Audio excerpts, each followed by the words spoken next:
अस्सलाम वालेकुम। ही पब्लिक मैसेज आहे उन्हनि सभिनी शागिर्दनि जे लाइ जिन असां वटि ग्रेजुएशन प्रोग्राम में जेको BSc BCom BA या जिन खे असां उर्फ़ आमा जेको नओं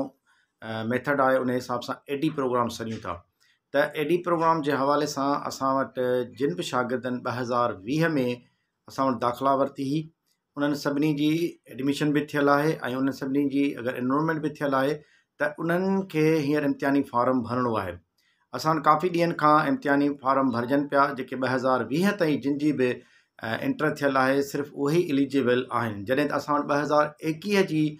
जेको आहे सो एडमिशन बि आहे BSc प्रोग्राम में BCom में या BA में जेके असां AD प्रोग्राम चऊं था त उहे एलिजिबल न आहिनि, छो त उहे अञा हिननि जो साल मुकमल न थी चुको आहे। जॾहिं 2020 जो साल थी चुको आहे ऐं प्लस में कोरोना जे करे लेट बि आहे, उन जे टाइम जेको आहे कंज्यूम बि घणो थियो आहे। उन्हनि सभिनी जे लाइ नवाबशाह यूनिवर्सिटी असांखे टाइम टेबल ॾिनो आहे, उन जा इम्तिहानी फार्म भरजनि पिया। मुख़्तलिफ़ मीडिया ते मुख़्तलिफ़ चैनलनि जे थ्रू ऐं केबल नेटवर्क जे थ्रू असीं इहो मैसेज बार बार हलायूं पिया, पर जेकी इम्तिहान फार्म जी जेकी भरण जी रफ़्तार आहे उहो तमामु स्लो आहे, जंहिंजे करे काफ़ी सारा शागिर्द जेको आहे सो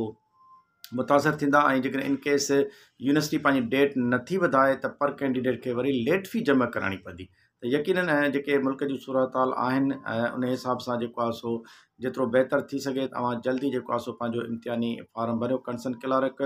सुबुह जो 9 खां शाम जो 5 बजे ताईं कॉलेज जे अंदरि मौजूदु आहिनि। हेल्प डेस्क उते जेको आहे असां क़ाइमु करे छॾी आहे जेका तव्हांजी वधि में वधि रहनुमाई कंदी। ऐं जॾहिं बि अचो ऐं चालान भरे अचो था त उन खां पोइ जेके कंसर्न डॉक्यूमेंट्स आहे जंहिंमें उनजो जेको आहे शनाख्ती कार्ड आहे ऐं फ़ोटू आहिनि ऐं प्लस में जेकॾहिं फ्रेश जेको आहे सो पार्ट 1 जा जेके फार्म भरे थो त उन में जेको आहे सो मैट्रिक जी मार्कशीट आहे, इंटर जी जेको आहे सो ओरिजिनल मार्कशीट आहे ऐं प्लस में ॿिया जेके डॉक्यूमेंट्स आहिनि उहे ते नोटिस बोर्ड ते बि लॻियल आहिनि, पर वरी अव्हांजी जेको आहे सो ॼाण लाइ मां हिकु दफ़ो वरी तव्हांखे ॿुधाए चुको आहियां त महिरबानी करे इहे सभु खणी अचो। ऐं जेको चालान जमा करायो था उहो वधि में वधि 24 कलाकनि जे अंदरि कॉलेज में जमा करायो, छो त कॾहिं कॾहिं ईअं थींदो आहे त शागिर्द चालान जमा न कराईंदो आहे, पाण बैंक में त जमा कराईंदो आहे पर असां कॉलेज में जमा न कराईंदो आहे ऐं पोइ वरी डेट गुज़रण खां पोइ ईंदो आहे त पोइ यूनिवर्सिटी जीअं त हुनजो ऑनलाइन सिस्टम आहे ऐं online system within due date हूंदो आहे ऐं ड्यू डेट जे दौरान असां अगरि अपलोड कंदासीं त उहो कंसीडर थींदो, अदरवाइज़ उन खां पोइ उनखे लेट फ़ी थींदी। त महिरबानी कयो जेको चालान जमा कराए उहो विदिन जेको आहे 24 कलाक कॉलेज जे अंदरि जमा करायो।